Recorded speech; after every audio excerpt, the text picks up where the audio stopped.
Hello, everyone, and welcome to another episode of the podcast. I have with me a very special guest because it's our 150th episode. Can you believe it? For those of you who haven't listened to us for 150 episodes, please feel free to go back because we have a fair bit of content there, all parenting related or just, I guess, rogue my life updates. So feel free to check us out. We are actually sitting in sunny Greece, and I'm not alone. I'm with the man behind all of this, my husband, Jules. Jules, welcome. Hi, how are we all? Yeah, so Jules, as you all probably know, loves to podcast. He listens to podcasts. He loves to be on the pod. Okay, I'll stop there. He does not do podcasting ever. So it's taken me a minute to sort of bend his arm to come on. But I think it's really critical that, because Jules, you've been such a big part of my journey, even though you're like the silent supporter in the background that no one really hears from. But if you go back to our 100th episode, Jules is there. I feel it's really important to bring him on to get his insights, and also because he's such a massive supporter, and I certainly wouldn't be able to do any of this without him. So thank you for joining us on this little special episode that we're doing. No problem. So what I did do is I did a little bit of a call out to our community, and I got a few questions in from all of you about which are directed towards Jules. So he has no idea what these questions are. He asked me previously before hitting record, so what are we talking about? And I was like, let's just hit record and we'll be rogue because that's more fun. So that's what we're up for at the moment. And I should also mention these episodes are unedited. So you get the real deal and the real juice from what we're saying, because we're just keeping it super cash while we are holidaying in Greece. So Jules, I'm going to throw the first question at you. Are you ready? Okay, I need you to lean right into this mic because we need to make sure people can hear you. Okay, cool. So, first question that came in, and thank you for all of you who DM'd me as well. We got a whole heap of questions, so love that for us. First question that came in, I'm going to read this verbatim because I love it. Jules is clearly a legend. How did he survive when you were in the US? So, for those of you who haven't listened, I spent about 2 weeks in the States. I was there for my sister's birthday. She lives in New York. I was doing some podcasty things as well. And if you would like the updates, I actually did a few solo episodes for our Parenthood on Tour segment, which, so go a couple of episodes back and you'll hear all about that. But we did not hear from Jules, the man himself, who was holding down the fort in Melbourne, looking after our 2 children, our 4 and 5-year-olds. So to answer the question, Jules, what was it like? Well, I did have some help. So for the first week, I had 3 days of my parents being in town. So they obviously were a great help and stayed with us for three of the first 7 days. I also did go back to my parents' place in the country for the weekend to just get the boys out of the house and to do something different. And I was obviously able to go and catch up with some friends back there that were really great to be able to give the boys something to do. And then the second week was pretty much a juggle. I was very fortunate, obviously, that with my work being flexible in terms of the hours that I worked that week, I was able to do the drop-off at sort of 9 a.m. for school holiday program, and then be able to leave the office at 2:30 p.m. in the afternoon to pick the boys up, although it was a big juggle at the time because we had a lot going on at work as well. And once the boys were sort of home, there was a lot of TV that was watched, just to be able to allow me to do what I needed to do. And then the biggest, the hardest part was probably understanding how much washing there is to do and the time it takes to clean up, because we obviously work as a team during the week where one of us will be concentrating on the boys and doing sort of bath routine and sort of dinner and all that sort of stuff, while the other one concentrates on doing the homework and reading and all those sorts of things. So it was obviously a real juggle to be able to accommodate all of that. It's a lot. Like, we literally do washing every day.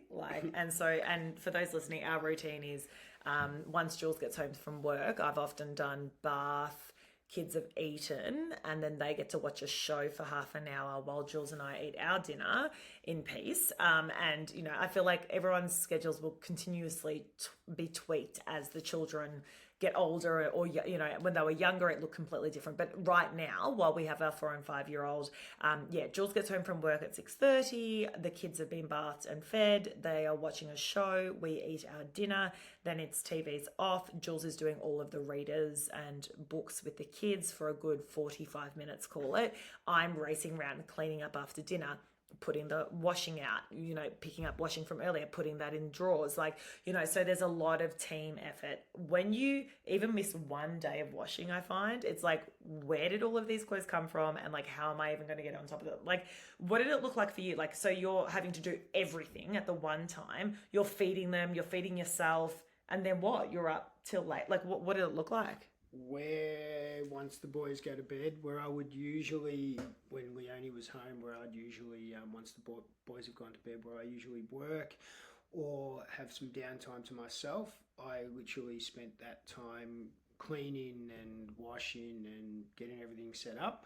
And then obviously also concentrating on organising for the next day to make it so when they did wake up in the morning, it was all ready to go. Yeah. So it was one of those ones where I did probably, it was 10:30 at night, I think, most nights, that I'd finish all of the cleaning, washing, all the little odd jobs around the house once the boys had gone down to bed.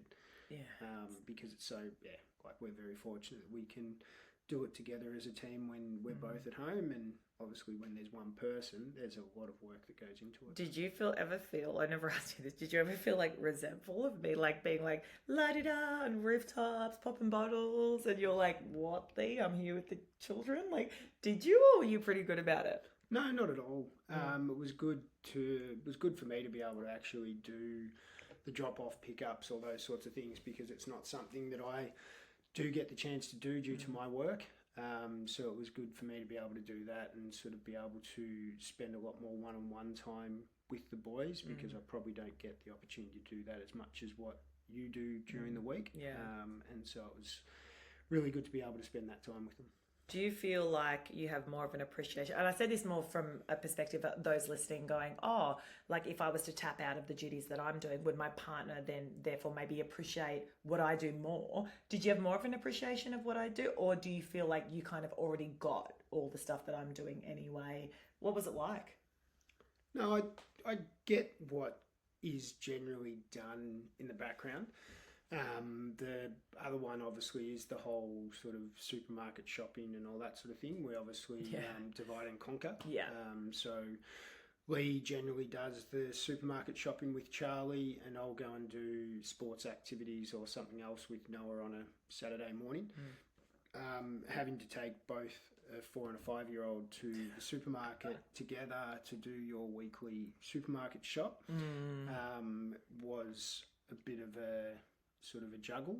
What was it like? Because I didn't even ask you. So what, Noah was like, so Charlie's in the trolley and Noah's like on the side, like running amok? Or what was he like? Charlie just sits in the trolley like he usually chill. does. And then Noah just wanders off and does his own thing, and you're constantly forgetting what you're actually there to get because you're always trying to remind Noah not to wander off or not to touch something, or no, you cannot have that, or you end up just giving in and give him something, basically. Yeah, totally. Yeah, that's so funny, because it is, dividing and conquering is what we do. And, you know, you say fortunately, because a lot of people don't have that as a privilege. If you are in a relationship, you are able to divide and conquer. It is absolutely a privilege. I want to go to another question that I actually get a lot. So as you know, I speak to a lot of mothers groups through my work at From Day One and lots of other spaces. And this always comes up. So a lot of the time, mums are feeling anxious, that they feel as though they, like, I'm generalizing, okay, because I've got a lot of friends who are mums and they are the primary breadwinner, and then their partners do more in the house, you know, so I'm generalizing, but on average, mums feel as though I've got so much going on. I'm doing supermarket shopping. I'm doing, you know, I've got the mental load on me. My partner works a hell of a lot, but I feel like there's still inequality in the way in which we're conducting our household duties. So my question to you is, from a dad's perspective, and the person wrote in saying, look, I want to delegate more for my household duties, but I don't want my partner to feel burdened and also to feel like I'm nagging. What do you believe is the best way for me to approach that conversation? What would you say to that?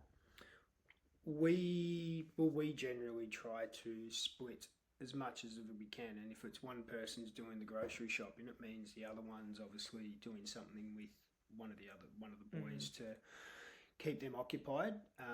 It's probably more the drop-offs pick up from a school perspective that you do a lot more of, and that's just based around our work sort of situations. We're obviously fortunate to work for the family business and have that real flexibility. It's something that I think it's more that when on a weekend and when I am there and stuff like that, we really try to share as much of the load as possible. It's just that pick up drop off that is the real one that's on you rather than me. Yeah, and for context, for those listening, I work for a family business. Jules actually does 3 days a week. He will drop off our children to school. I do the other 2 drop-offs, but because I work in construction, I need to be on a construction site for those other days quite early. In the evenings, construction fortunately finishes at 3 o'clock. I'm picking up my children from school at 3 o'clock, and most evenings our children are attending extracurricular activities in which I am present for swimming, soccer, football, whatever it is, right? So Jules is off the hook a little bit more during the week, but on the weekends, he really leans into those household responsibilities, and we do absolutely divide and conquer. For those people though, and often I'll hear it from mums who are like, well, I'm a stay-at-home mum, for example. Who am I? Like, I feel so stressed because of all these things, but also by the weekend, I'm stressed. I'm still doing all the things, and I feel as though my partner could pull his weight a little bit more, but I don't also want to cause too much tension in the household, but I am causing tension because I'll snap at him and then he'll get angry at me and he'll be like, what's your problem? I'm working all week. What do you want from me? I always say to them, if you can build it into your routine, these are your responsibilities. It's just not just a one-off. Can you just please do this once off? It's often like, no. This is your responsibility moving forward. This is mine. Like, yours are the drop-offs on certain days where you can with work. If it doesn't work, we coordinate. But 90% of the time, you can do those drop-offs. Can you think of anything else that might be helpful where, there's a bit of conflict in like, oh, well, I feel like they're not pulling their weight, but I want them to do more? Like, is there anything that comes to mind that you think could work? Well, I can't really comment on the stay-at-home mum situation because we don't live that and breathe it. We both work full-time. We both have jobs that we need to work to. Therefore, we've got to be very respectful to each other in terms of what we do around the home. In terms of with activities on the weekends and things like that, it's find a common ground, understand what activities each other like. Like, I love doing the sport on the weekend with the boys because it gives me something that I can really go and do with them, whereas you're not so keen on that. So doing the Oz kick and tennis and all these sorts of things, it gives me an opportunity to spend a lot more time with the boys, but also really be involved in what they do. And that obviously then frees you up to do some of the more household chores that I don't necessarily love myself. Yes, correct. And I'm there watching my Real Housewives, and I'm vacuuming. I love that. Like, that's great for me. So I love that. That's a really great tip. So for those listening, if you are feeling like, okay, how do we segregate duties a bit better? I'm feeling a bit stressed. It's a lot.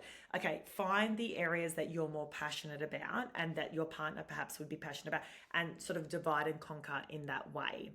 Another question that always comes up, and I hear it all the time, and we've had it in a DM more recently, is how do you guys stay connected? Now, I hear it a lot from mums, particularly because I work a lot with mums, and it's like, oh, before we had kids, we were all in our love bubble and it was fantastic. And then we had children and I'm tapped out, I'm exhausted, I can't.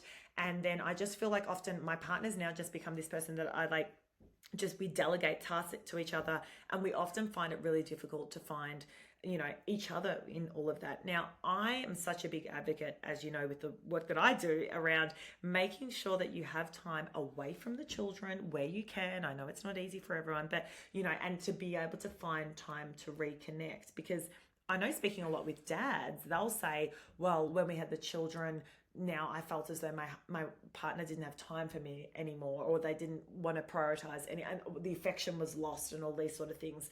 From a guy's perspective, again, I'm massively generalizing here, but let's say that the mum is feeling a lot more tapped out and not giving affection. And you've had that with me. Like, I'm not always affectionate. If anything, you're probably more affectionate than I am. And I'm kind of like can be dismissive. And I'm like, I'm busy, I'm this, I'm that, What would you recommend, to kind of help get things back on track so that you can kind of find each other again in the beautiful, organized chaos that is parenthood?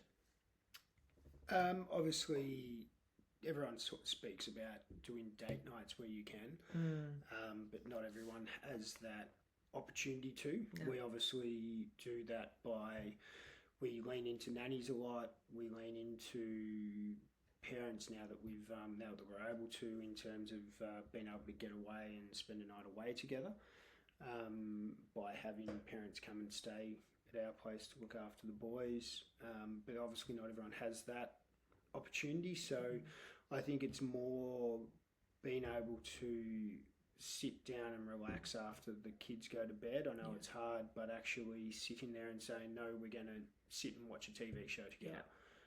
We're going to sit and have a glass of wine or just have a conversation together.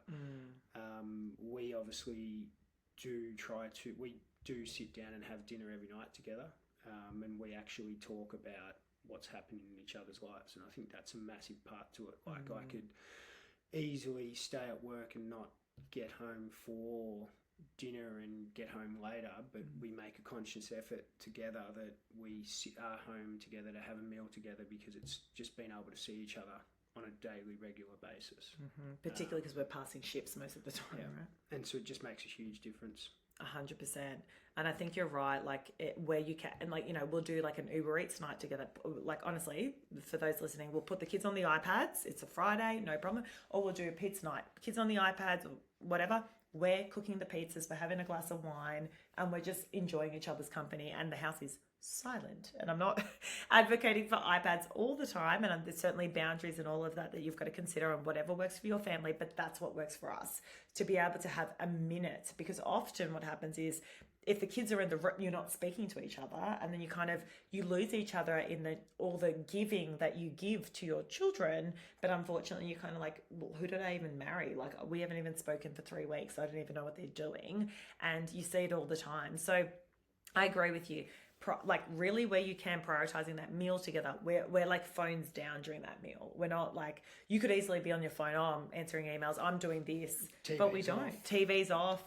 And it might be only 15 minutes, but hey, 15 minutes of scoffing down a meal. Often another thing for us is appreciation. I think we're getting better and better at that. Like voicing how we feel. So if you've had the boys that morning and you've taken them to tennis and Oz kicking, come home, and let's say I had a morning with my girlfriends, I'll say, thank you so much for looking after the boys. Or you sit down to dinner and you're often like, this is beautiful, thank you for the meal. Like, these little things, and they might seem so lame to other people listening, but there's, like, I know for me, when you say dinner's lovely, I then melt, because I'm like, oh, he acknowledged it. Whereas if you just hoovered it down, I'd be like, oh, he doesn't even care. Like, do you know how much went into that? And I had to bath the kids and all that, and the resentment just continues to build. So I often say it's the simplest place to start when I'm speaking to particularly mums. I'm like, if we can start implementing that level of like gratitude, just recognition as to what the other person is doing. And if your partner's not doing it, you start it, and then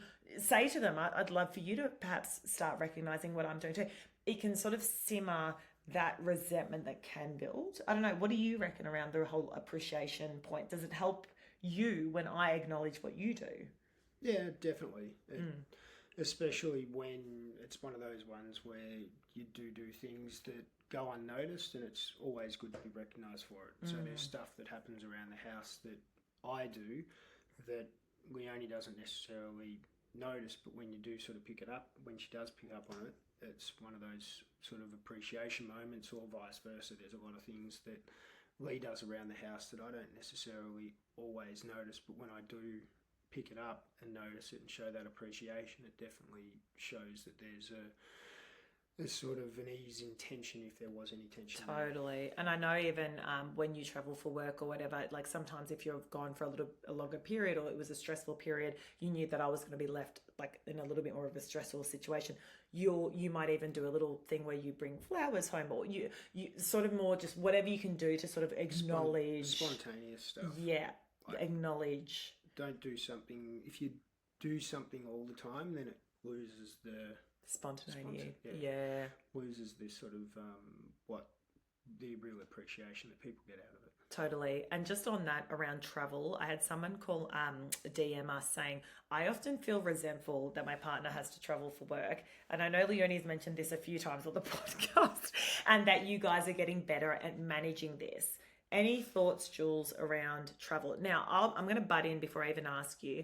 I know what was a game changer for us was more that I said, once in our routine, we'd said, okay, if you can travel on a Tuesday and Thursday, for example, and prioritize those days, that would be amazing for me and my routine, because I'm not constantly being jolted out of my routine because of this spontaneous travel that you need to do. Now, don't get me wrong. There are some times that you can't make it work on those specific days, and we have to arrange accordingly. But I felt as though once we had parameters, at least around that really helped, because for a number of years, it was just like, I need to travel tomorrow. And I'm like, wait, what? Like, I had things planned for tomorrow, and I just felt like this is a lot for me. Any other thoughts around how others might be able to best navigate changes in their routine, particularly, for example, if travel's involved? Well, the main one is being able to be on top of it early, like understand when you're traveling and get in the diary quickly, and making sure that it's been given plenty of notice so people can arrange and change and do different things, and you're not sort of making too many issues from their sort of normal routine.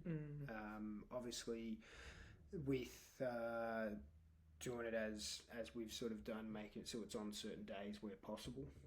So you've got set days that, yes, this is a day that I potentially will travel going forward, and therefore it's a day that I don't do drop off, pick up, all these sorts of things, so it's not going to impact on the routine of what Leonie is in. Another one, obviously, one of the biggest things too is probably when I travel, I don't speak to the boys, because it's easier if the boys don't get sort of upset or get all hypo for having a phone call with myself and all these sorts of things, and it throws out the routine at home. So it's more we probably just converse over text message to keep each other updated, because it's one of those ones where when I do get a chance to call, it's when Leonie's in the midst of bedtime routine or putting the kids down, all this sort of stuff, because obviously when you travel you're in meetings and all this sort of thing most of the time. So and then just being very aware of communication while you travel. Communication is key, because obviously if you've got a delay on a flight, or you, for whatever reason, something happens, you've just got to be communicating that this has happened, I'm going to be late, and setting expectations, because if you don't, then all of a sudden when you go, no, I'm not going to be home until X, even though it mightn't impact the other person, it does impact the other person, because they sit there thinking, well, hang on a minute, are you actually going to get home? Because if you don't get home, what's going to happen tomorrow? And all these sorts of things. Yeah, communication is absolutely key. And I turned to a couple of weeks before we travelled, Jules went out with some friends and didn't communicate, and I cracked it. I'm giving everyone the juice now. So Jules says to me, oh, okay, no, this is what I do on the pod, I just tell everyone everything. No, but like a high level. Jules is at a bar call with some friends, and he's like, I'll probably leave. He's watching the football. I'll probably leave after, I'll watch a bit of the start of the football, and all good. And I go to bed really early. So it's 8:30, and I've read my Kindle, and I've lit my a candle and whatever. 9 o'clock, blow my candle out, put my Kindle down. I'm like, oh, Jules said that he'll probably just watch the start of the football. And then I roll over next minute. It's like, I don't know, 11:30. And I'm like, oh, hold on. That's been several hours. Like, I look over at my bed and Jules is not there.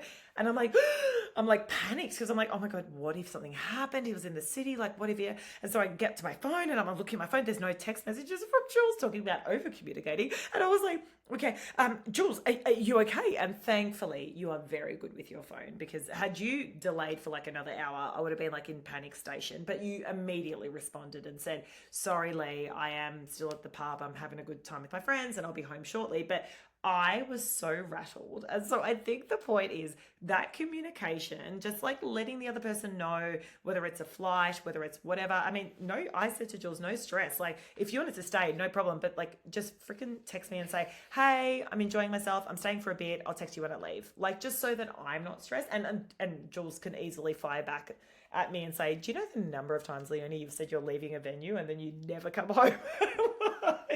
So I'm not saying I'm perfect by any stretch, but I do love that point around really over communicating, because you can't go wrong, and that other person then feels a little bit more like, you know, a special, like a priority, because I cracked at that time that you didn't tell me that you were staying at the pub, because I didn't feel like I was a priority, and I'm like, well, hold on, and I'm worried for your safety or something, and Jules is like, I'm fine, but you know, so I love that around just prioritizing communication, particularly when it's a sensitive issue like a work travel or whatever.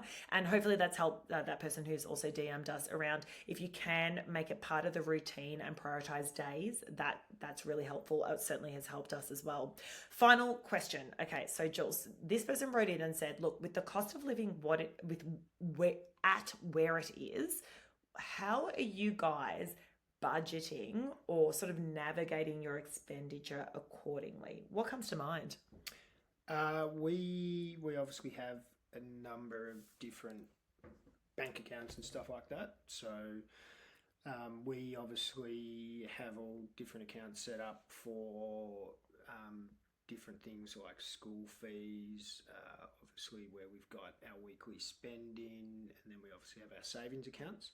So we literally budget on a weekly basis about what we expect to spend for that week on groceries, all those sorts of things, and we literally just have an account that we have a card that is just for that set week. So we really try to stick to a set amount per week that we try to spend. So we're able to obviously have savings and all those sorts of things, but obviously then also pay a mortgage and all that sort of stuff go into the different accounts at different times, so it's all there ready and available. It's the same as school fees. We obviously try to put a set amount aside each week for school fees, so when they come around, the money's there and ready to be paid. So we're very structured in how we've set up our sort of accounts and stuff like that. Very structured. And I think with the cost of living where it's at, and don't get me wrong, often we'll be like, oh, wow, the expenditure in this bucket has been more than what we anticipated. But I guess what Jules is mentioning is that the way we've set up our bank accounts is that there are different bundles for different types of expenditure. And immediately, as soon as we get income, that income shoots off direct payments into our different accounts. School fees account, for example, our transactions account, which is our daily expenditure, our mortgage account, etc., etc. So we know at the end of the day, what is going to be in savings. We know that. Now, if we go over, we also then know, oh, wow, we went over and that's not what we anticipated. So we have, and I'm such a frantic, highly stressed person when it comes to finance, because as you all know, I grew up in a family where finance, particularly as my parents were building a business, finance was a big topic in our family, and there was a lot of financial stress growing up. So as an adult, we're always, often Jules and I will come together, I don't know, call it once a month and go, okay, where are our finances at? Are we meeting the targets that we thought? Our expenditure, is it where we thought? Is there anything else that's been unexpected, et cetera, et cetera? So we're very on top of things.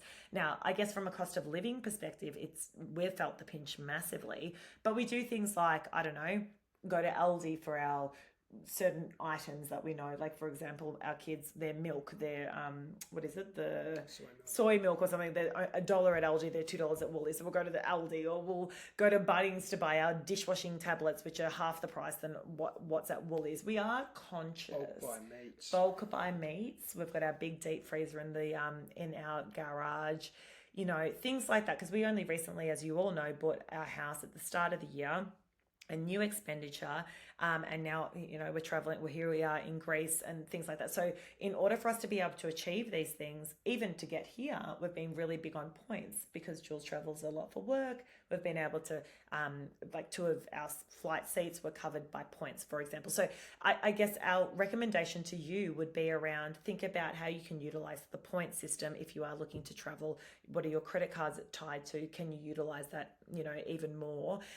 Being a little bit more, like, as much as you can, deliberate and very clear on what your expenditure really is. So if you know you're getting, call it, make it super simple, $100 this week, you know that $20 is going towards groceries, $20 towards your mortgage, $20, you know, and that's a very basic example, but the point is you're quite aware as to where your money's heading and how much you'll potentially have left. I think if we go to the tap mentality, we're like, oh, all good, just tap, you know, tap your card, you know, costs can get away from you very quickly. We've both read like Rich Dad, Poor Dad. We've read a lot of sort of Barefoot Investor, all of these books that have really had a huge impact in the way in which we as a family are able to navigate our finances. So, I mean, yes, without, you know, sounding too over the top, if you can try to, become as efficient around your, you know, financial budgets as possible, and shop where it makes sense. But even the grocery shop, we're very aware that when things are on sale, we'll bulk buy certain items, because you can obviously store them and things like that. Yeah. So if you can buy nappies at half price, you buy nappies at half price. Exactly. It just makes a massive difference. Yeah, absolutely. So look, guys, I hope that's been helpful. Thank you, Jules, for gracing us with your presence. We'll get you back on our 200th episode. I'll give you 49 episodes break, and then you'll get you back then. Maybe sooner, we'll see. For those listening, if you enjoyed this episode, we'd love for you to rate and review us. So whichever app you're listening to us on, please hit us up with a rating. It helps us grow. And also, please feel free to join us on Instagram. We are very live there, at Parenthood Pod. I'll pop the details in the show notes, and we will catch you next time. Bye. See ya.